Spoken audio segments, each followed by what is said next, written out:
Alright everybody, welcome back to First Attack. I'm James Chen and I'm doing an Ask jchensor episode where I'm going through your questions, the viewer questions. So let's just get right into it because like I said, I want to get through as many of these as I can and I don't want to cut too far into David's time. So Roberto asks more of a personal question here. As the fighting game genre is his favorite, he has dabbled in many different games with various franchises. He loves KI, he loves Mortal Kombat, MBC, Tekken, etc. Except he hasn't played any of the Street Fighter 4 versions yet. He's planning on picking it up, but he was wondering what characters would be good to learn for beginners. So this is, it really just depends on how you like to play. Again, the nice thing about Street Fighter is that there are lots of characters for different styles. But I always say Ryu is a great character to start with because he's got all the standards. He's got standard sweep, standard crouch fierce, that punches in the sky. He's got an uppercut, he's got a fireball, etc., etc. He's got the standard low forward, the standard low strong. So you can kind of learn a lot of fundamental stuff with him. However, he is a fireball character, and I always say that Ryu is a great character for beginners, then becomes terrible for middle players, and then becomes good again for pros.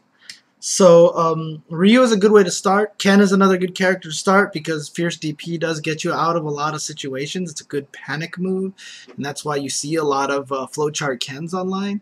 I actually honestly think Rufus is good if you're a person who's played previous Street Fighters and are trying to get into Street Fighter 4 because Rufus has no, you don't have any like preconceived notions about him. Easy way to land Ultra, so you're always thinking about Ultra and stuff like that. If you want to learn footsies, Bison is a good character because he's got really good footsies. You can hit buttons with him more. Problem with him is he's a charge character, so not be for you. If you're a guy who likes to play more defensive, then Guile might be a good character. It really just depends on your style and what you prefer. So unfortunately, there's no real good answer to that, but the most generic one is Ryu and Ken because they have a lot of standard stuff. And really, most of the characters will have like 80% similar normals to Ryu and Ken, and then the deviations. So they're usually a good base to start at. But then, after you play for them a while, definitely take the time to try out some other characters. So this is a great question from James here. He asks me, simple question, what is the origin of the word chicken wing? So this is Fei Long's Rekakaku, where he, does the little arcing kick, and people ask why it's called the chicken wing. I think it's just because in Super Turbo it looked like a chicken wing. When he does it, he kind of has his legs in this weird, like, chicken wingy kind of position. Honestly, I think that's why they call it that, because someone thought it looked like a chicken wing, and it just got stuck. And, yeah, there's really no logical explanation for it, but I think that's all there really is to it. It was the very distinct frames in Super Turbo, I think, that generated that nickname. It doesn't look as much like a chicken wing anymore, but that's what everyone still calls it, so. So Tatum asks, he mains Dhalsim, and he does relatively well. But he finds himself mashing crouch tech when I get pressured in the corner. Any advice on how to stop doing that? Yeah, it's really about not panicking, about staying very focused, about concentrating, about, not panicking. Usually when you start mashing in the corners because you start panicking. What you should honestly do is download a lot of Filipino champ matches and see how he gets out of the corner. This is really key because he's the best Dhalsim at escaping the corner. For example, he's always looking for you to jump at him so he can short slide under you and teleport away. That is one of his standard tricks. Back short, obviously, lots of good use of back short, all sorts of little gimmicks and tricks like that. But when he puts them all together and he's always looking for every single one of them, it's really hard to pin him down. It's very easy for him to escape against a lot of people who aren't ready for it. He actually has a lot of ways to get out of the corner. You just have to know what all the options are. And honestly, there's no better person to watch than Filipino Champ, because I feel like he has the best corner escape out of any Dhalsim that I've seen. But really, honestly, the answer to that question is don't panic. Don't panic, don't mash. So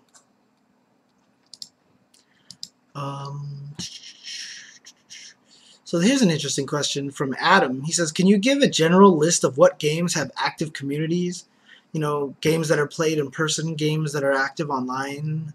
That's really actually hard to say because it's very different depending on area. Some areas, a lot of people play games a lot more than others. Like I know Midwest has a very active Injustice community. They have a very active NRS community in general. Texas has a really strong KI scene. They play that game heavily down there. But you know, you just go into certain areas and games just won't be played. And so it's really hard to say what games have active communities. And, you know, to be honest with you, my answer I would like to be able to give out, and I would prefer to give out, is that they're all active and that they're all doing a great job here. But obviously, it's not the case. A lot of games do not have the same kind of scenes. But it's really hard to say because it varies so drastically based on geographic location, especially if you start bringing in other countries into account, because then you're talking about, for example, like Marvel is greatly played here in the States. Go to Japan, not so much, right? And then in Japan, I'm sure there's a super active Melty Blood community out there, not so much here in the States. So, let's see. So this person is asking, he's trying to get into Street Fighter. He's always hearing on commentary, this jump is safe, this jump isn't safe. So he's trying to figure out what the heck does it mean by a safe jump, because he's heard it so many times that he's just stopped jumping, and so now he's scared to jump because he doesn't feel like anything is really safe. Well, safe jump is a really, I mean, it's a term that applies to a specific technique. There is a technique, and I'm pretty sure I have an episode on this, but I don't want to go into too much details on how safe jump works and how exactly the math behind it, because it's too complicated for for this little short segment. But basically, safe jumps apply to specifically when your opponent is getting up off the floor. There's a timing in which you can do it so that if they get up off the floor, they have to block your jump attack, right? And then when they block your jump attack, you have all this frame advantage, so you can be on the offense against them. However, if they do a wake-up uppercut, the uppercut has startup. So most uppercuts don't hit until at least the third frame. A lot of them are fourth and fifth frames. Because there is startup, you can time the jump attack so that you will land during the startup of their uppercut and can block their uppercut. So if they do not uppercut, they block your jump attack. If they uppercut, you land and block their uppercut, and you could punish them. That is what a safe jump is called. That is what is called a safe jump.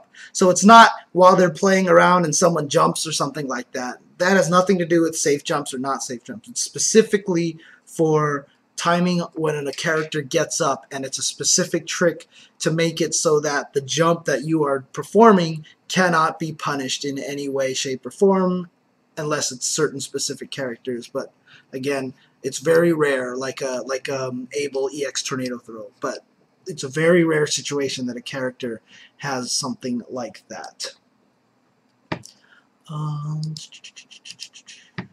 So Jan asks, he has 0 tournament experience and he would like some guidance on procedures, rules, and etiquettes.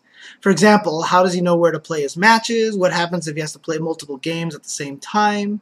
Who gets player one side? Who gets to pick the stage? Blah, blah, blah. So let's go through these one at a time. Okay, so how do you know where to play your matches? Usually they will post pools on a wall. You go there, you find your name. Actually, most of the time nowadays, if you've pre-registered online, you kind of know what pool you're in when it's pre-released. They usually have a web page you could type your name in. And then you know what time you're supposed to be there, so you just go to your pool station and you wait there. You find the judge that's running that pool, and you just make sure you stay within earshot of him, so as soon as he calls your matchup, you go up to play. What happens if you have to play multiple games at the same time? Happens a lot. Less often nowadays, but it definitely happens. And if you have to play multiple games, then what you do is you go find the judge at your pool, tell him that you're playing in a pool in another game, and saying that you might be going back and forth between them. Run to the other guy and tell him the same thing, and then just basically go back and forth. Just let the judges know. So there's always going to be someone running each pool station. Let them know. And just make sure you keep reminding him. Like, you go up to him and be like, hey, I'm here. Or when you go to play the other match, tell him, hey, I'm going to go play the other one. I'll come back afterwards. So, yeah, it takes a little bit of work on your part, but that's how it generally works. Who gets player one side? Usually both players don't care. They'll just sit down on whatever side they are. If one person has a side preference and the other guy doesn't care, then you just give him that side. If both people have a side preference and they conflict, then it just becomes a coin flip. What is blind picking? So there's a lot of character counter picks when you play. For example, if I know you're a T-Hawk, I'm going to play Blanca. But then you have a pocket Balrog who destroys Blanca. But then I have a pocket, I don't know who beats up Balrog, but I have a pocket character that beats up Balrog, etc. So there's this little Mega Man weakness cycle going on here. So basically, at the character select screen, you'll highlight, like, let's say you highlight T-Hawk, and then your opponent highlights Blanca, and he just sits there and stares at you. Then you're like, oh, Blanca, huh? So you go highlight Balrog, and then he goes highlights a different character, and you have this dumb battle. So blind picking is basically where one player secretly tells somebody else who they're going to pick, and then the other player picks the character, and then the judge or whoever else makes sure that the guy picks the character that he said he was going to pick. And that way you don't have this stupid dance on the character select screen. What happens on a final round double KO? You play the match again. Or anything else. I mean, it's hard to say. There's a lot of other tournament etiquette stuff. So if you have more questions, feel free to send them to me, and I will be more than happy to ask. Most important thing about tournament etiquette, though, is just go, have fun, watch, and make sure you stick around on Sunday, because Sunday is always awesome. Finals day is always the best. So, but yeah, mainly have fun, communicate, with the judges and staff and stuff like that, and have a good time. Don't be stressed. It's a fun situation. So, let me see here. So this is kind of a nice question from Daniel here.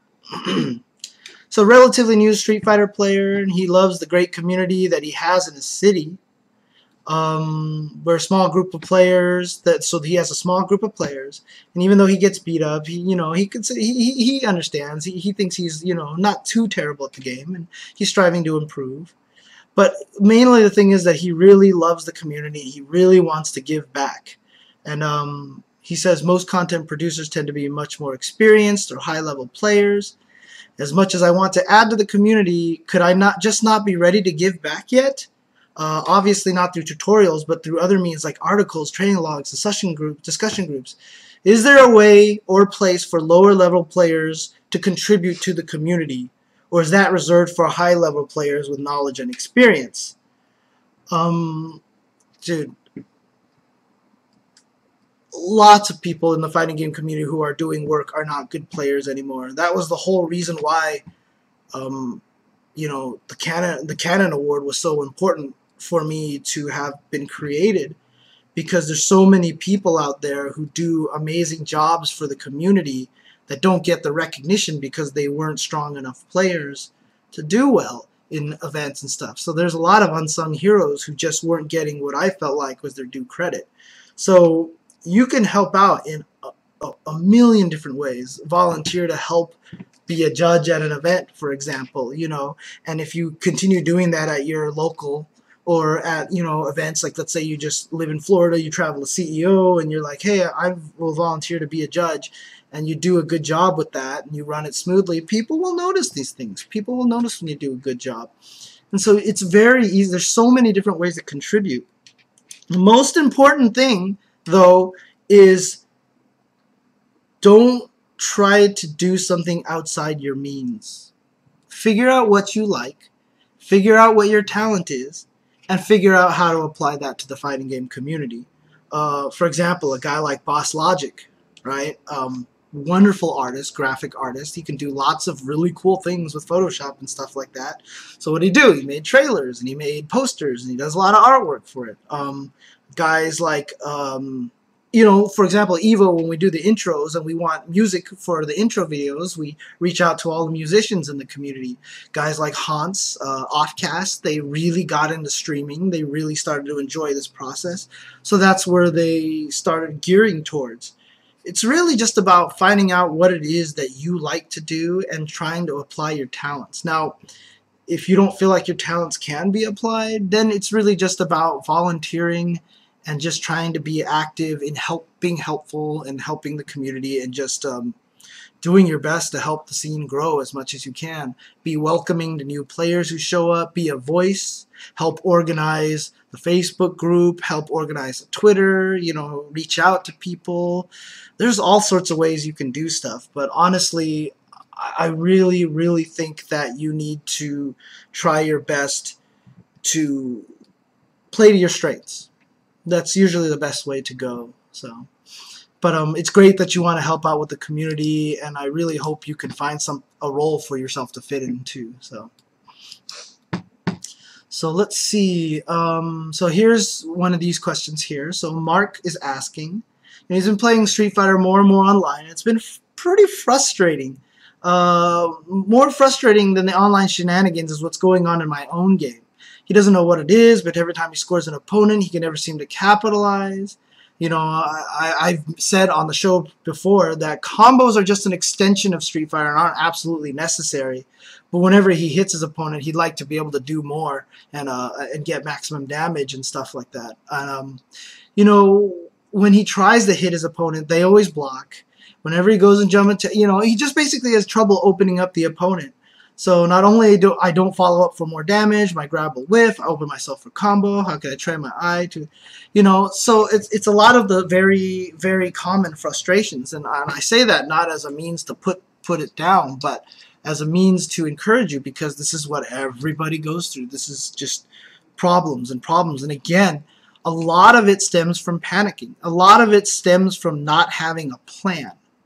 You've probably seen me and David when we're at our most cruel, I guess, is a lot of times when we're commentating players who you can tell are not as strong, and we're just like, dude, this guy has no game plan. He's just like doing stuff. And, you know, a lot of times I'll say like, he's just playing his character. He's not really playing against the opponent's character. He's not playing against the opponent, etc., etc. Usually what happens is a lot of the times you have trouble opening up your opponent because you don't have a plan to open up your opponent. You don't know what your options are for opening up the opponent is. So for example, if you're a Ryu player, you're like, well, I can scare my opponent by throwing lots of fireballs. So you throw lots of fireballs, and then they jump over the fireballs, and they kick you in the head, and they land this big combo, and you're like, well, I guess I can't throw fireballs. Well, I know people throw to break people who block a lot. So if I can't throw fireballs, I'm going to run up and throw. And you try to throw, and then you just run into their pokes all day. And then you're like, oh, I can't beat their pokes. So now, well, I'm just going to block because I know blocking's good. And then they walk up and throw you. You're not really playing with a plan. You're not understanding the relationship between all the components of your game. If you're a Ryu player and you're throwing fireballs, the fireball is not a way to chip them. It's an agitator. It's a poke. It's a way to control your opponent. It's a way to check to see what they're doing. It's a way to get them to kind of, you know, it's to read the situation. So when you throw a couple of fireballs at them, you have to notice their behavior and see if they're starting to get impatient and want to jump over your fireball or not. So then you start doing fireball fakes. If you want to throw them, you can't throw them unless they're scared. And so if you don't understand the concept of trying to get them scared to throw them, you're never going to be able to land the throw. You know, these are all little things that you have to understand about how all the little different parts of the game relate to each other. And you're not going to learn this right away. It's going to be very, very hard to pick this stuff up. And it's going to be frustrating the entire way. But the one thing that you have to understand is whenever a tactic of yours gets defeated, that doesn't mean the tactic is bad. It doesn't mean that the tactic is useless. I talked about this in one of the very early questions. You know, if the opponent reads what you're going to do and they hit you, the only thing you can do is applaud. For example, there was a great match between Shotos All Day and Vi on Super Turbo at Texas, and Shotos All Day defeated Vi, and the ending was ridiculous. Like, the way that it finished was ridiculous, and after Vi lost, he just looked up and just shook Shotos All Day's hand, and he just looked at me. He's like, you can't get mad at that. Like, you just have to say good stuff, and that's the way it works, you know? And so a lot of times, if your tactic isn't working, sometimes you just have to say good stuff. You counter that this time, but next time, hopefully I can get you. So if they're jumping over your fireballs all the time and comboing you all the time, don't stop throwing fireballs. Throw one fireball, watch him block it, and the guy's going to be like, oh, he's throwing his fireballs again. Then stand there, stand at his jump distance, and look like you're going to throw a fireball, and he's going to jump over and you're going to uppercut him. It's just that kind of situation. Don't shut down tactics because they've gotten beaten. Understand why in that particular situation it was beaten, and then learn to avoid that kind of situation. Everything in Street Fighter is not like black or white. You know, it's not that this tactic works or it doesn't work. It's always, there's so much context around it. There's so much reason why it worked in this time and why it didn't work some other times, you know, and that's one of the things that you got to understand about Street Fighter. So, again, I wish I could answer this in a little more detail, but if you have some more detail to the question, please feel free to send up a follow-up question. Let me do one more here. So, Matt asks, he plays Jury in Street Fighter 4, and he knows that her counter parry thing is a useful tool. He just finds it terrifying to throw out. Are there any situations where I can feel relatively safe that I won't immediately get blown up for attempting it? Same situation, same situation. It's all about the read. It's all about understanding your opponent. Again, there's never any particular safe situation. One thing can happen, and it was a great idea this time, and the next time it wasn't a great idea, even though it's kind of the same situation, like on your wake up, for example. It's really just about reading the moment. Like, for example, here's a perfect one. You'll see Velociraptor do this a lot. When people jump at him, so Velociraptor, in case you guys don't know, is the Gouken player at Wednesday Night Fights, John. One of the things that you will notice is that when he does the anti-air Gouken parry, I would say 80% of the time he does it when an opponent jumps on him is when he's whiffing a move. Because if you jump at Gouken and you see him whiff a sweep, you're like, haha, he's vulnerable, now I'm going to kick him. So he's going to do the counter, and you're going to kick, and he's going to get countered. A lot of the times, if you jump at him, and he's just walking back and forth, he's not going to counter, even though it's just a jump situation. Because you look like you're ready to anti-air him. You look like you're trying to bait something out. So when all of a sudden you jump at John, and he's walking around, he's just going to low fierce you out of the air. He's just going to hit you. But every time you jump at him and he just happens to whiff a fireball, or he whiffs a stand fierce, or he does a low roundhouse like he loves to do, he'll come out with that because your natural tendency is to see weakness and want to attack. So it's just understanding those kind of situations. That's not a safe situation to throw out Gouken's counter, because the opponent could still easily as empty jump and just destroy you for doing it.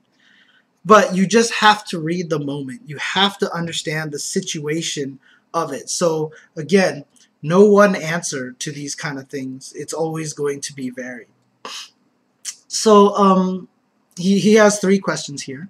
So the second question is, when watching streams, the chat seems to really go in on certain players very hard, actually, well beyond typical trolling. Like, certain players, just for some reason, get it worse than others, nearing the point of hatred. What's up with that?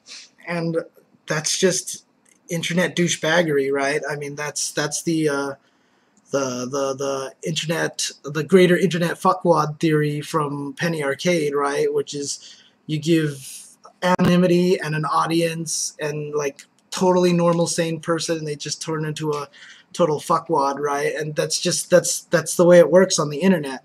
They're able to hide behind a keyboard, so it's easy to go in. And then also because certain players, you know, it's the kind of a sheep mentality. When one player goes in, all of a sudden they all start going in on him, you know, and that just happens, unfortunately. It's kind of a sheep mentality, and it's so kind of frustrating.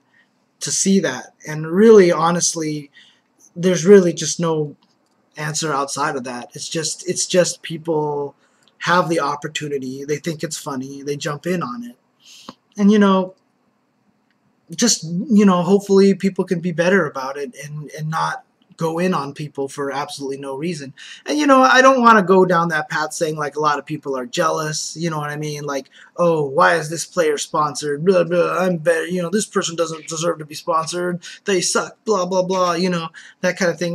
There is a lot of jealousy involved in that, but at the same time, it's easy to go in on someone. And in fact, I've always joked that I've done it too. Like, I watch NBA and I get mad like at Mike Brown or Mike D'Antoni, who coached the Lakers in the last couple of years, and I'm always like, these guys suck, I can coach the Lakers better than these guys, rah! It's the same kind of thing. It's like, as soon as someone is considered kind of celebrity, and you kind of lose track of the fact that they're actually a human being, so it's very easy to be mean to people on the internet.